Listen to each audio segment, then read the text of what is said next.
Man, Rooster, it's got to be 5 o'clock somewhere.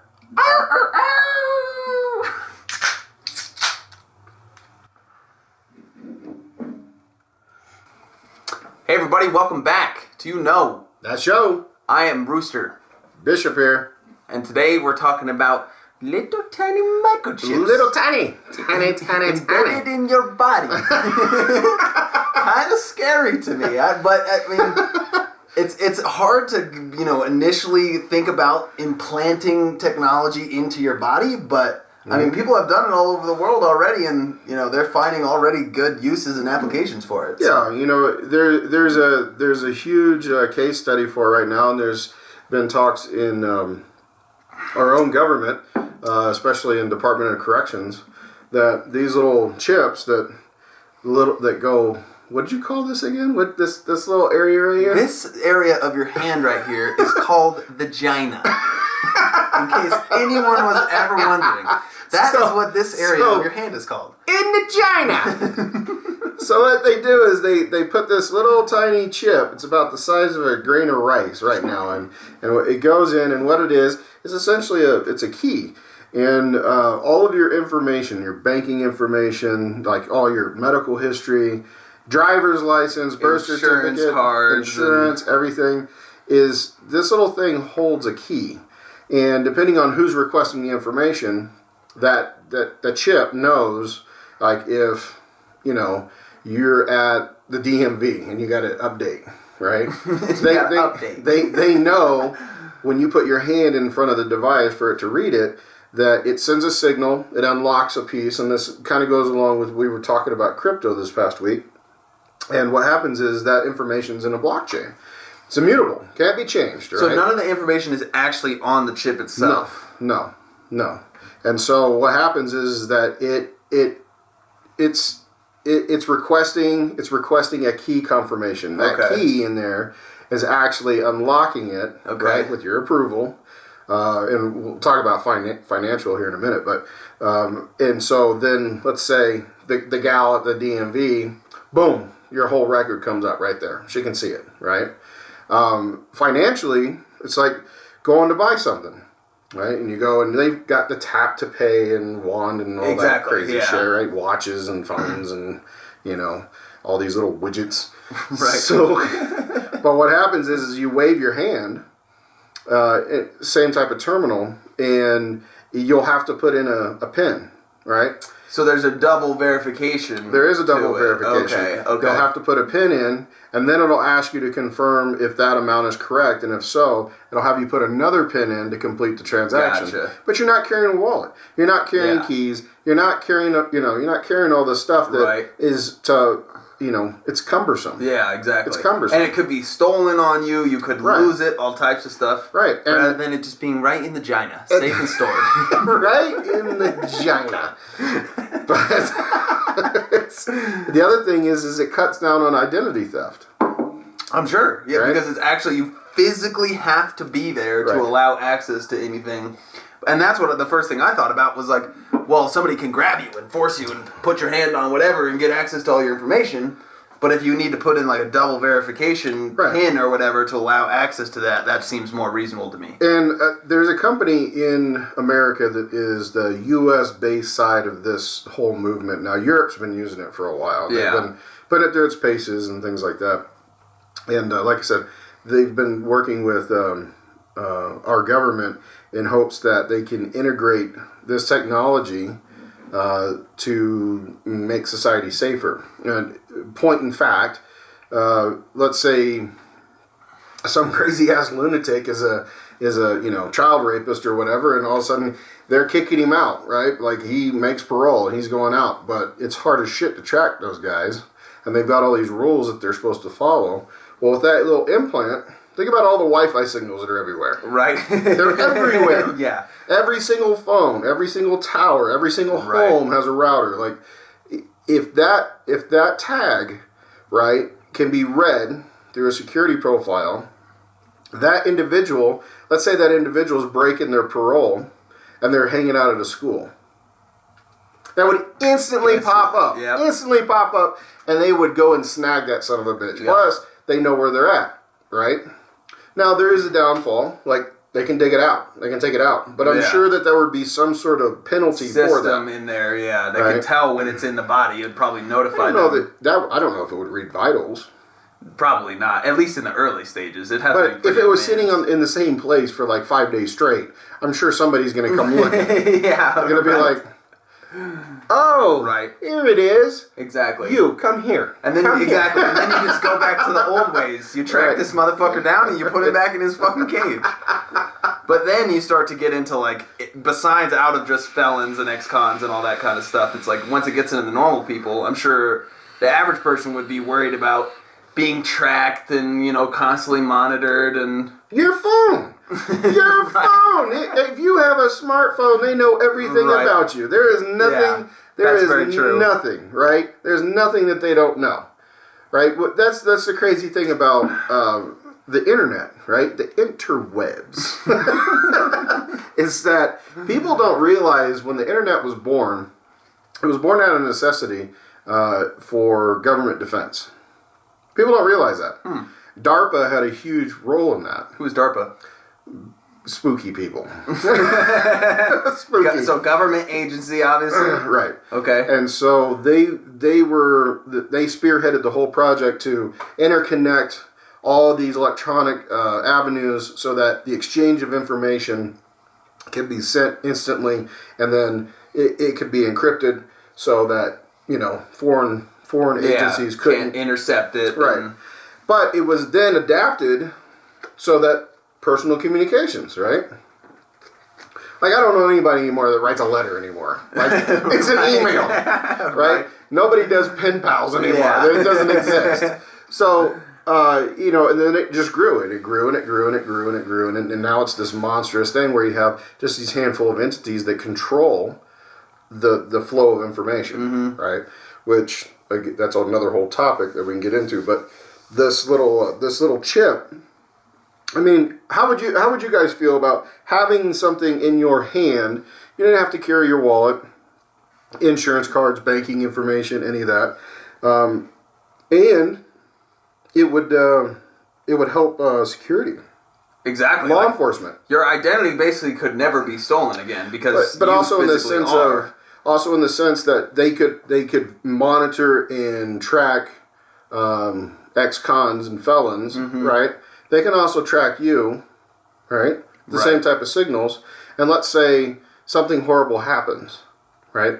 Let's say you and I are out at the bar and, you know, there's a shooting outside, right? Will they be able to see who is exactly the closest to that instance? Yeah, when it happened. And be able to talk to those individuals. For real. And know exactly who was there, when it happened. Way more reliable of a way to find witnesses and actual encounters because it's actually all physically tracked. And once they identify the suspect that they're looking for, all they have to do is follow the ping. Yeah, right.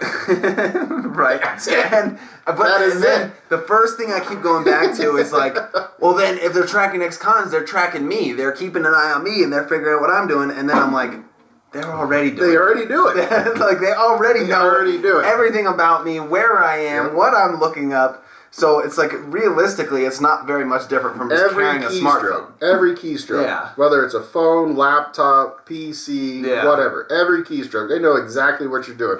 They can see your banking information. Yeah. They know exactly what you're buying. Right? It's not a secret. Right? That's exactly. Unless you're paying for cash for everything, they can still see that you're paying in cash. Right. Exactly. So I keep getting this feeling that my privacy is being invaded, and I'm like, I already got no privacy. There's already nothing left. They're already far up in you, they are you. Right? You've had a handler since you were born. You just didn't know it. Exactly. So, yeah, and, you know, there's other things, too, that go along with that, because, you know, we continue with what you're saying. People think this is gonna be too intrusive into my life. Yeah. Right. And that's my first instinct. That's what I'm saying. Right. But the reality is since the 80s, every individual. This is what a lot of people don't know. Since the mid 80s, every individual that was born in this country, at your time of birth, they take a blood and tissue sample from you. Really? And they upload it into CODIS. I did not know that. So that, with that whole information system, right? And a lot of people think that the government still doesn't know who they are. If you're born from like 1984 on, bullshit. They have a genetic. got you. They have a genetic profile on you that they've stored away and locked that information into CODIS, so that if there's a crime or there's an accident or something, and somebody's so badly mangled they can't ID them. They can take a tissue sample, they can take a blood sample, they can upload it, and they can see, boom, this is this individual. Right. So and realistically, I have absolutely nothing to hide. I'm like, the government could know everything that I do every moment of my life, and realistically, I couldn't give a fuck less. I honestly just believe that it's the people that have something to hide that really push off. Exactly, that are really hesitant to get involved with it. I appreciate people wanting their privacy. And you can be private, right? But it doesn't mean that just because somebody finds something new to make society safer makes it bad, right? Yeah. But they believe it strips away more of their rights and their privacy. Nobody's stripping anything away, right? It's just making things simpler. Yeah. Especially right now in the climate we're hearing about with, all the, riots and this and that. Oh, yeah. And everybody wants to defund the police. Give me a goddamn break. Are you serious? But think about that in the same tone, right? If that technology was around, think about what would happen when the rioters entered Congress. Right? Yeah, broke into the building, yeah. They would know every fucking person that was in there. Right. There wouldn't be this long drawn out investigation. Yeah. Same thing with the Black Lives Matter movements, right? People are going and just burning shit down. Yeah. Right? But nobody knows who's doing it. Right. Bullshit. They would know exactly who. Mr. Rooster, you need to come with us. We have a question for you. Right. Why? Because you burnt that fucking building down. We saw you in that bank. And you're like, no. And they're like, yes. We know you were right there. Yes. We know. Yeah. So, it's very interesting. It's the capability of all that. We'll have to see how it develops, and because I believe there are a lot of positive ways that it could impact society, but there are a lot of negative ways that I think they could abuse that power to treat us like cattle. If we aren't already cattle. Don't you already have a social security number? Haven't you been cataloged? I was like, if we aren't already cattle, I don't want to. Don't you have a driver's license with another ID number on it? Are you sure? Exactly. And that's why I keep thinking that, and then I'm like, we're basically already there, people. Like, we already are fucking pigs in a sty that they're just fucking numbering us and checking us off if we go through. Right? Yeah, it'll definitely be interesting to see. Let us know in the comments down below. And don't forget to subscribe and like the video. But if you got something to say about it, put it in there. We want to see it. Because I think it's a hot topic, and it's not going anywhere because something inevitably has got to change. Yeah. Right. Yeah. Systemically, and I'm saying that word in a whole sense of a country. There has to be some streamlining that's going on here for these types of things, because I feel like, every state has their right to run their state how they feel. Mm-hmm. Right.